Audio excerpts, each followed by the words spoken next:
Hai semuanya, salam sejahtera untuk kita semuanya.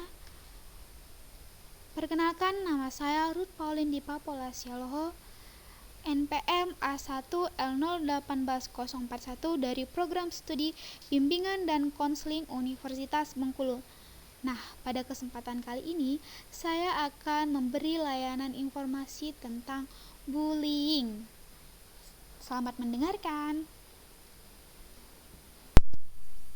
Adapun yang kita bahas tentang bullying adalah yang pertama pengertian, yang kedua ada jenis-jenis dari bullying, yang ketiga ada unsur-unsur bullying, dan yang keempat ada ciri pelaku dan korban bullying. Nah, ada sebuah kata mutiara yang disampaikan oleh Rebecca Black yang menyatakan bahwa stop bullying. No one deserves to feel worthless, yang artinya hentikan perundungan, tidak ada yang pantas merasa tidak berharga.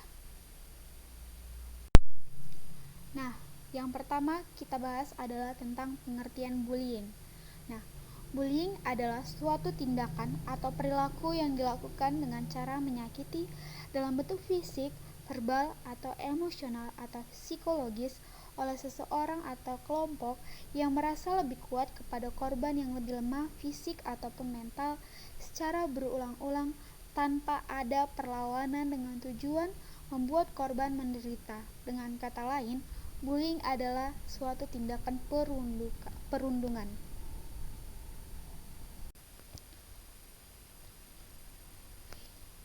Yang kedua adalah jenis-jenis bullying. Yang pertama adalah bullying fisik. Contoh dari bullying fisik ini adalah seperti mendorong, menendang, memukul, ataupun merusak barang. Nah, bullying fisik ini dapat menimbulkan trauma jangka pendek maupun jangka panjang bagi korban si pembuli. Yang kedua adalah bullying verbal. Bullying verbal ini seringkali tidak diakui karena dampaknya tidak nampak secara nyata. Namun, seringkali bullying verbal ini lebih menyakitkan daripada bullying fisik. Yang ketiga adalah bullying sosial. Bullying sosial ini adalah seperti contohnya adalah intimidasi sosial. Yang keempat adalah cyberbullying. Nah, pada zaman sekarang cyberbullying ini sangat banyak kita temuin, seperti contohnya adalah bully yang terjadi di sosial media, di platform online. Banyak sekali sekarang orang yang banyak merasa insecure ataupun dibully di sosial media seperti di Instagram akibat kata-kata netizen ataupun komentar-komentar netizen yang julid. Yang ketiga adalah unsur-unsur bullying. Yang pertama adalah ketidakseimbangan kekuatan. Maksudnya di sini adalah pelaku bullying dapat saja orang yang lebih tua, lebih besar, lebih kuat, lebih mahir secara verbal, lebih tinggi dalam status sosial, berasal dari ras yang berbeda atau berjenis kelamin yang berbeda. Nah, sejumlah besar kelompok anak yang melakukan bullying dapat menciptakan ketidakseimbangan. Yang kedua adalah niat untuk mencederai. Bullying berarti menyebabkan kepedihan emosional dan atau luka fisik yang memerlukan tindakan untuk dapat melukai dan menimbulkan rasa senang di hati sang pelaku saat dia menyaksikan luka tersebut. Yang ketiga adalah ancaman agresi lebih lanjut. Baik pihak pelaku maupun pihak korban mengetahui bahwa bullying dapat dan kemungkinan akan terjadi kembali. Bullying tidak dimaksudkan sebagai peristiwa yang terjadi sekali saja. Yang keempat adalah teror. Bullying adalah kekerasan sistematik yang digunakan untuk mengintimidasi dan memelihara dominasi. Nah, teror yang menusuk tepat di jantung korban bukan hanya merupakan sebuah cara untuk mencapai tujuan tindakan bullying. Teror itulah yang merupakan tujuan dari tindakan bullying tersebut. Nah, selanjutnya kita akan membahas ciri-ciri pelaku bullying. Yang pertama adalah hidup berkelompok dan menguasai kehidupan sosial siswa di sekolah. Nah, ini sangat jelas kita lihat ya, di mana pelaku-pelaku bullying itu biasanya memiliki geng-geng di sekolah. Yang kedua adalah menempatkan diri di tempat tertentu di sekolah atau di sekitarnya.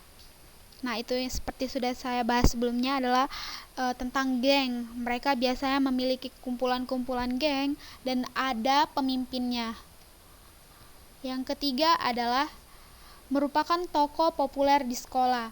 Nah, biasanya pelaku bullying ini adalah orang-orang yang populer di sekolahnya, baik populer secara harta ataupun yang lainnya. Yang keempat adalah gerak-geriknya sering sekali dapat ditandai, yaitu sering berjalan di depan, sengaja menabrak, berkata kasar, menyepelekan atau melecehkan. Nah, seperti yang saya bilang tadi adalah misalnya contohnya adalah geng di suatu sekolahan. Mereka memiliki pemimpin dan pemimpin itu seringkali melecehkan ataupun menyepelekan, bahkan di sekolah-sekolah mungkin bahkan ada yang langsung melabrak si korbannya. Nah, yang selanjutnya adalah ciri-ciri korban bullying antara lain.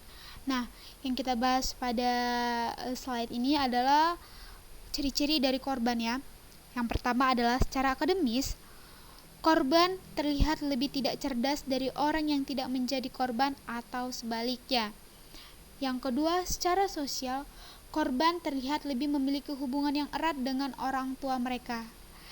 Yang ketiga adalah secara mental atau perasaan, korban melihat diri mereka sendiri sebagai orang yang bodoh dan tidak berharga, kepercayaan diri mereka rendah, dan tingkat kecemasan sosial mereka tinggi. Nah, seperti kita sering nonton di film-film ataupun di sinetron, biasanya korban bully ini adalah orang-orang yang cupu, yang secara mental atau perasaan terlihat lebih bodoh atau tidak berharga. Nah, sering sekali korban bully ini adalah orang-orang yang sangat insecure terhadap dirinya sendiri. Yang keempat adalah secara fisik, korban adalah orang yang lemah. Korban laki-laki lebih sering mendapat siksaan secara langsung, misalnya bullying fisik. Dibandingkan korban laki-laki, korban perempuan lebih sering mendapat siksaan secara langsung, misalnya melalui kata-kata atau bullying verbal. Nah, contohnya jika laki-laki mendapat bullying, biasanya korban tersebut itu mendapatkan perilaku secara fisik seperti ditendang ataupun dipukul, didorong. Nah, dibandingkan dengan perempuan itu lebih sering itu mendapat siksaan secara verbal, yaitu adalah kata-kata yang membuat si perempuan itu menjadi insecure ataupun menjadi merasa dirinya itu rendah dan tidak berharga. Contohnya adalah si pelaku bully memberi kata-kata yang tidak sopan kepada si perempuan. Misalnya, kamu itu jelek sekali, kenapa mukanya jerawatan gitu, kamu itu gak cocok berteman sama saya karena muka kamu jerawatan gitu. Nah, selanjutnya secara antar perorangan, walaupun korban sangat menginginkan penerimaan secara sosial, mereka jarang sekali menjurus ke arah sosial. Anak korban bullying kurang diperhatikan oleh pembina karena korban tidak bersikap aktif dalam sebuah aktivitas. Nah, cenderung itu korban-korban bullying itu orang-orang yang tidak dianggap oleh lingkungan sekitarnya gitu. Seperti yang tadi tuh cupu. Jadi mereka itu tidak dapat simpati oleh keadaan ataupun lingkungan sosial tempat mereka berada.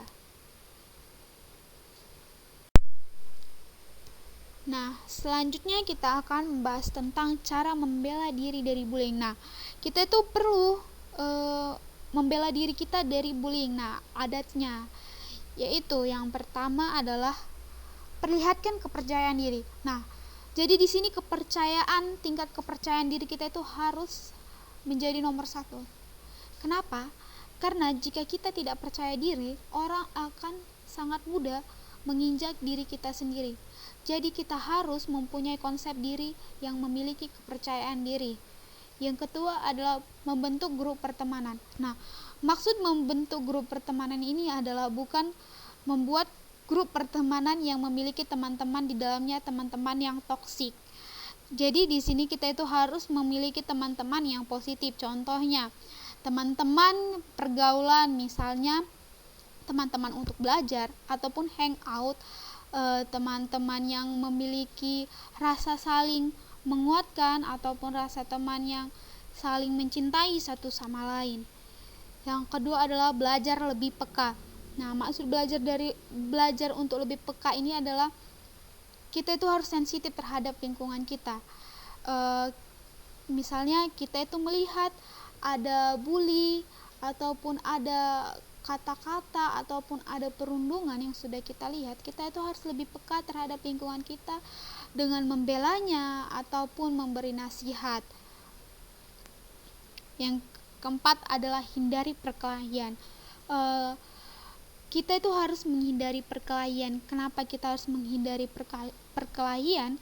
Karena dengan kita menghindari perkelahian, kita sudah mengurangi yang namanya bullying. Misalnya ada suatu permasalahan, tidak harus diselesaikan dengan perkelahian. Nah, biasanya cowok-cowok ini kalau misalnya ada suatu masalah harus diselesaikan secara jantan atau perkelahian. Tetapi sebenarnya secara jantan itu tidak harus dengan perkelahian, namun harus dibicarakan dengan kepala dingin, di mana pihak yang bermasalah itu harus saling menceritakan atau memberitahu apa pendapat mereka dan nantinya akan menemukan jalan keluarnya. Yang selanjutnya adalah gunakan suara yang tegas. Maksud di sini suara tegas di sini adalah kita itu harus percaya diri. Nah, dengan kepercayaan diri kita membuat suara kita itu lebih tegas. Jadi orang pun tidak akan sepele dengan kita. Kita harus menanamkan diri kita itu bahwa kita itu adalah seorang yang pemberani. Selanjutnya adalah berteriak. Nah, berteriak di sini adalah jika kita sudah mendapat perilaku yang tidak menyenangkan atau perilaku bullying dari seorang perilaku bullying, maka kita di sini bisa untuk berteriak. Contohnya adalah misalnya kita didatangin oleh geng, oleh teman-teman dan meminta duit kita, minta duit uang jajan kita. Nah, kita itu harus berani melawan. Misalnya kita sendirian, kita nggak bisa apa-apa, kita bisa berteriak untuk minta pertolongan. Yang selanjutnya adalah mengikuti kelas bela diri. Nah, mengikuti kelas bela diri ini sangat penting ya. Pokoknya kita itu harus tahu dasar-dasar membela diri kita. Misalnya ada gerakan-gerakan saat kita mendapat perilaku bully secara fisik, kita dapat melawannya. Selanjutnya adalah laporkan ke pihak yang berwajib.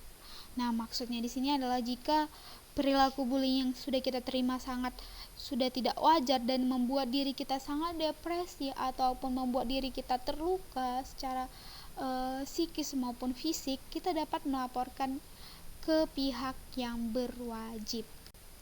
Nah, sekian layanan informasi dari saya tentang bullying. Semoga teman-teman semuanya dapat mendapat informasi mengenai apa yang telah saya berikan.